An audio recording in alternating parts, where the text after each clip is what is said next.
지금 아까 우리 처음 시작 때 했지만 한국은 지금 세계에서 굉장히 주목할 만한 미래의 뮤지컬 시장의 하나로 21세기에 부상하고 있습니다. 근데 불행하게도 아직 한국은 이른바 수입 뮤지컬, 라이선스 뮤지컬의 비율이 압도적이고 우리의 독자적인 창작 뮤지컬은 아직 채 뿌리를 내리고 있지 못해요.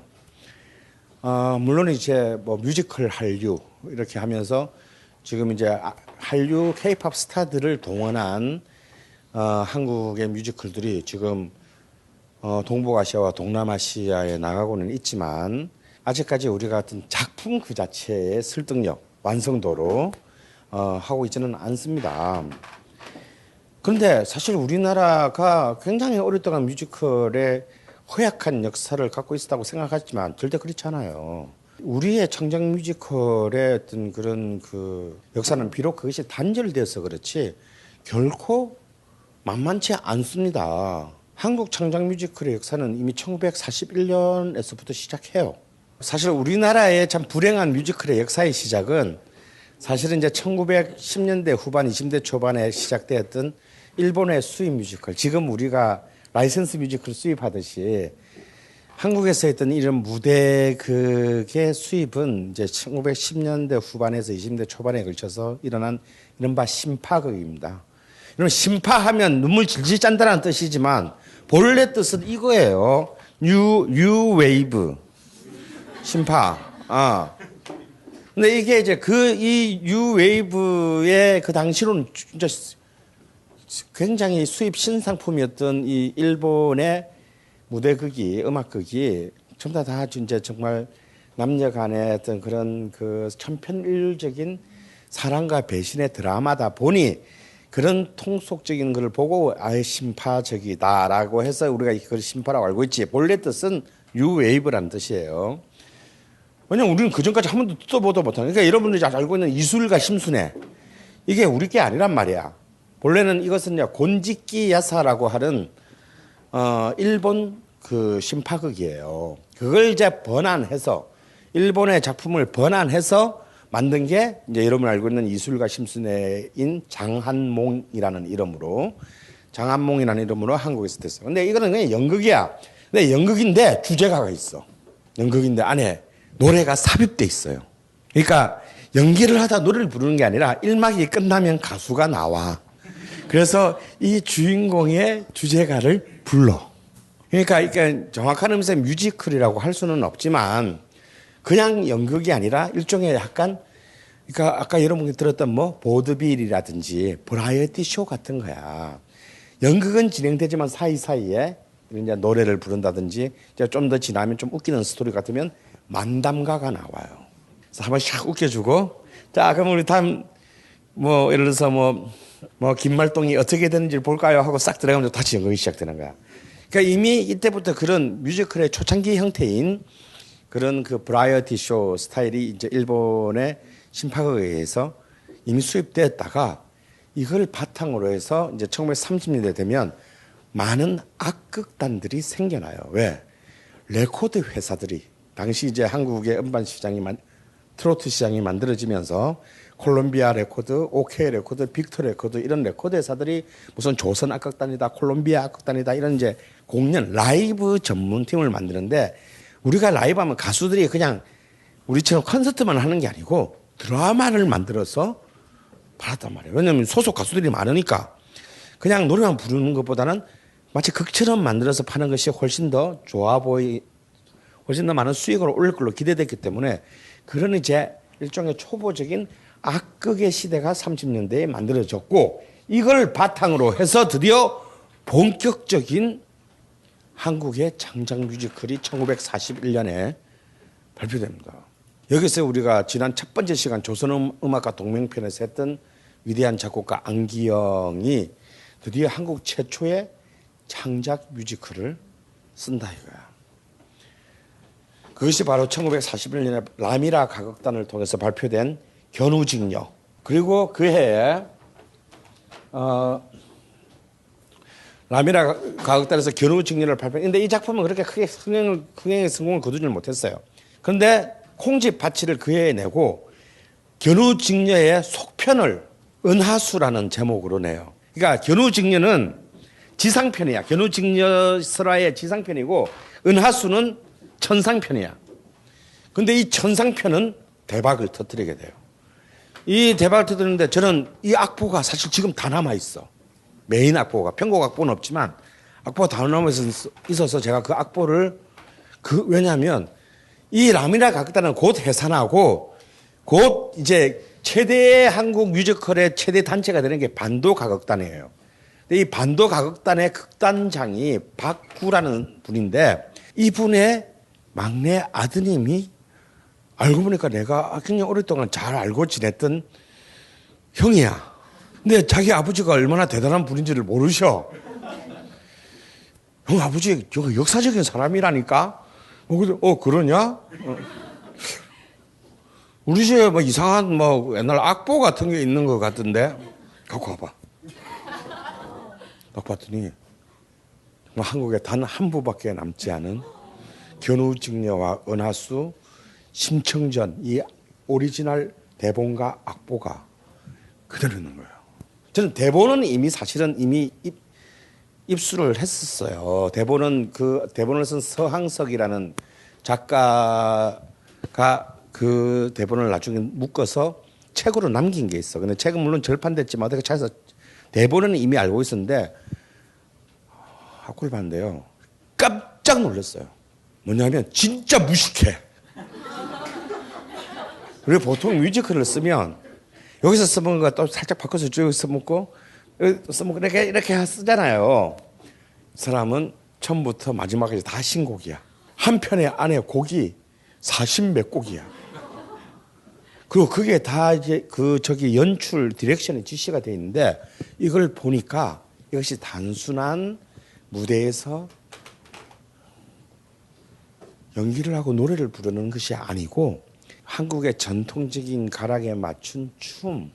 그러니까 굉장히 블록버스터 작품으로 만들어져 있는 거예요. 무대 장치나 이런 것들이 그 디렉션 된 걸 보니까. 그래서 이게 우리가 생각하듯이 그냥 옛날에 한복 입고 아줌마들 몇 명 모여가지고 한 게 아니고 굉장히 거대한 규모의 블록버스터 작품이었다라는 거야. 그리고 특히 이 춘향전이나 심청전 같은 경우는 은하수 같은 경우는 너무 히트를 해가지고 이분의 얘기를 들어보면은 반도각단이 그 당시에 단원이 180명이었고 세 팀으로 A팀, B팀, C팀으로 나누어서 A팀은 국내 서울과 이남 지방 순회 공연을 가면 B팀은 서울 이북의 만주 지방까지, C팀은 일본 순회 공연, 이런 식으로 동시에 세 개의 팀을 굴렀고 우리가 알만한 수많은 초기 엔터테인먼트 스타들, 그래서 뭐 배우 황해, 허장강, 김희갑, 그다음에 윤복희, 유랑기 남매의 아버지인 한국 최초의 개그맨이자 진행자인 윤북일 선생, 이런 사람들이 전부 다 이 반도 가극단 출신들이에요. 나중에 막 장동휘, 뭐 나중에 해방 이후에는 막 이런 사람들도 다 이런 나중에 한국의 최고의 그 슈퍼스타들이 되는 사람들이 다 이 가극단 출신이었고 이 공연의 규모는 진짜 그 대규모 공연이면서 예술적으로도 굉장히 창조적인, 그러니까 우리의 그 한국 음악의 한국적 감수성에 입각한 굉장히 창조적인 선율들이었어요. 그래서 실제로 그걸 내 몇 곡은 중요한 곡들은 악보를 조금 살짝 카피를 해가지고 그 당시에는 이렇게 막 좀 피아노로 이렇게 막 연주형을 해놨는데 그게 또 어디 갔냐 해서 여러분한테 들릴 수는 없어요. 아직까지 이것이 연주로, 녹음으로 혹은 무대에서 재현되지는 않았습니다. 근데 언젠가는 아마 곧 여러분들이 이 우리나라 뮤지컬이 이제 자신의 뿌리 찾기에 좀 더 깊은 수준으로 가게 되면 이 작품들을 어디 뭐 미디어나 아니면 어떤 무대를 통해서 보게 될 것이라고 생각해요. 하지만 이 모든 창조적인 시도들은 사실은 뭐와 함께 날아간다? 분단과 함께 날아간다 이거야. 그래서 뭐 올라가고 내려가고 다치지고 하면서 또 아수라장이 되면서 아까 제가 우리 공항 때 얘기했지만 그런 오히려 차라리 해방 이후에 그 60년대까지의 분단과 전쟁의 그 혼란기에 이 무대 공연은 기반이 무너질 수밖에 없어요. 그리고 다시 이제 한 15년 정도의 공백을 가지고 다시 시작해야 되는 것은 역시 박정희가 집권한 뒤인 제3공화국 시대부터인데 바로 이때 이제 61년에 바로 군사 쿠데타 직후에 놀랍게도 중앙정보부장 김종필 선생께서 이 김종필 선수가 참 정말 재밌는 사람이야. 군인이지만 굉장히 인문학적인 그 인사이트가 있는 분이에요. 내가 보기에. 내가 정말 정치적인 노선이 마음에 안 들지 그거 말고는 굉장히 매력적인 사람이에요. 그래서 이 김종필은 사실은 그 군인 청년 장교들 중에서 굉장히 문화적인 부분에 대한 굉장히 선진적인 좀 생각을 갖고 있는 유일한 사람이었어요. 그러니까 그냥 단순한 군발이는 아니었어요. 그래서 그는 많은 기업들을 협박하다시피 해서 왜냐면 뭐 혁명 정부가 뭐 쿠데타 정부가 돈이 있냐 그 당시 60년대에 기업들을 스폰싱을 하게 해가지고 예그린이라는 창작 뮤지컬 단체를 국가 주도로 만들게 돼요. 왜 만들었냐? 그때 박정희 정부의 최대 관심사는 뭐야? 우리보다 훨씬 모든 사회 모든 부분에서 훨씬 압도적으로 앞서 나갔던 북한에 대한 열등감으로 벗어나는 것. 적어도 북한을 따라잡음으로써 자신의 쿠데타를 정당화하는 것. 이것이 가장 최고의 국정 과제였습니다. 여러분, 얼마나 우리가 그 당시에 그 박정희 정부가 북한에 대해서 열등감을 갖고 있었냐면 이 한 가지 예로도 설명이 돼요. 그러면 아시아와 남미를 제외한 국가 중에서 유럽과 남미를 제외한 국가 중에서 제일 먼저 월드컵 본선 조별 예선을 통과하고 8강에 간 첫 번째 나라는 북한입니다. 1966년 런던 월드컵에서요. 거의 4강도 갈 뻔했어. 왜? 준중결승전에서 포르투갈이랑 3대 0으로 이기다가 5대 3으로 역전이 돼서 결국 아쉽게 탈락하는데 그때 제가 그 장면의 그 흑백 자료 화면으로 봤는데요. 그 당시에 영국의 노동당 그러니까 노동계급 좌파들은요 완전 북한 빠가 돼. 북한 대표팀 빠가 돼. 그래서 그 8강전 하는데 그 경기장에 뭐 북한 사람들이 그까지 그때 뭐 응갈스를 만무하잖아. 경기장에 꽉 찼는데 전부 영국 관객들인데 일방적으로 북한을 응원해요. 일단 축구가 매력적인 것도 있었지만 뭔가 북한 사회주의에 대한 진짜 정말 처절한 지지를 완전히 그 경기장에서 보여줬어요. 그런데 그때 한국은 어쩐 줄 아세요? 우리나라는 북한이 그때 너무 강팀이라서 예선전에 나가서 붙어서 처절하게 져서 쪽팔릴까 봐 예선전에 출전을 안 한 유일한 54년 이후에 예선전조차 출전을 못한 유일한 월드컵이에요. 그런 정도로 그런 열등감에 빠져 있어요. 근데 그 북한이 60년대에 문화적으로 자랑하는 큰 세계를 향해서 큰 수를 친 컨텐츠가 있다 이거야. 그게 뭐냐면 바로 이른바 5대 혁명 가극이었어요. 그래서 평양의 피바다 가극단이 전 유럽 공연 이런 거 하면서 완전 유럽의 비평가들을 완전히 막 넋을 빼놨어요. 왜? 세계 뮤지컬사에 처음 보는 작품이 나왔어. 이른바 하이퍼 리얼리즘이라는 거야. 가령 뭐냐면 있잖아. 무대가 이제 전투신이야. 진짜로 전쟁을 해. 한 500명 나와가지고 폭포가 떨어지잖아. 우리 또 만주에서 무장투쟁, 백두산에서 다 그런 내용이니까 다 그 항일 투쟁하는 얘기니까 폭포가 떨어지잖아. 무대에 실제로 폭포를 만들어. 실제로 물이 떨어져. 그러니까 완전 루이 16세 시절에, 루이 14세 시절에 그랑 오페라의 수준으로 그런 대규모의 공연단을 가지고 유럽 투어를 했어요. 뭐 그 정도는 우리는 못하더라도 적어도 저기에 대응하는 뭔가 우리 대한민국의 어떤 그런 최소한 국가대표 가극단은 있어야 되겠다. 그래서 만든 게 예그린이다. 그리고 그 대표적인 이제 첫 번째 작품이 1966년에 나오는데 이것이 제가 볼 때는요. 아직까지 우리나라 창작 뮤지컬이 이 작품을 넘어선 작품이 나는 안 나왔다고 봐. 그게 너무 가슴이 아파. 이게 최창건이라는 굉장히 뛰어난 뮤지컬 감독이 작곡하고 김영수 작가 소설가가 대본을 쓰고 박용구 선생이 가사를 맡고 굉장히 드림팀이야 그 당시로는. 그렇게 해서 만드는데 그때 초연의 주인공이 누구냐면요 패티김이에요. 진짜 죽이게 불러. 그러니까 막 한국에 동원할 수 있는 대표 선수 다 모아가지고 딱 만든 게 이 살짝이 예그린이에요. 그런데 그 예그린이 결국 붕괴 몇 년 가지 못한. 왜? 김종필이 쫓겨나잖아. 김종필이 쫓겨나면 해산해. 그러니까 김종필이 다시 복귀하면 다시 재건해요. 그러니 그런 식으로는 이렇게 이 국가 주도의 이것이 오래 갈 수가 없게 됩니다. 그래서 굉장히 그 뒤로 주도적인 인물이자 작곡가인 최창건은 도저히 견딜 수가 없어서 결국 예그린을 이제 붕괴한 뒤에 나와서 독자적으로 뮤지컬 센터 미리네라는 것을 만들고 70년대 한국 창작 뮤지컬의 그것을 열려고 굉장히 많은 노력을 합니다. 그러나 사실 이런 거 있잖아요. 그 작품이 갑자기 생각이 안 나는데 살짝이 없어요를 다시 개작을 했어. 전국 순회 공연을 했는데 70년대 돈으로 무려 1억 8천만 원의 제작비를 들여서 어마인데 연일 매진을 한 거야. 그런데 미리네는 도산합니다. 철벽에 너무 많이 들어가가지고.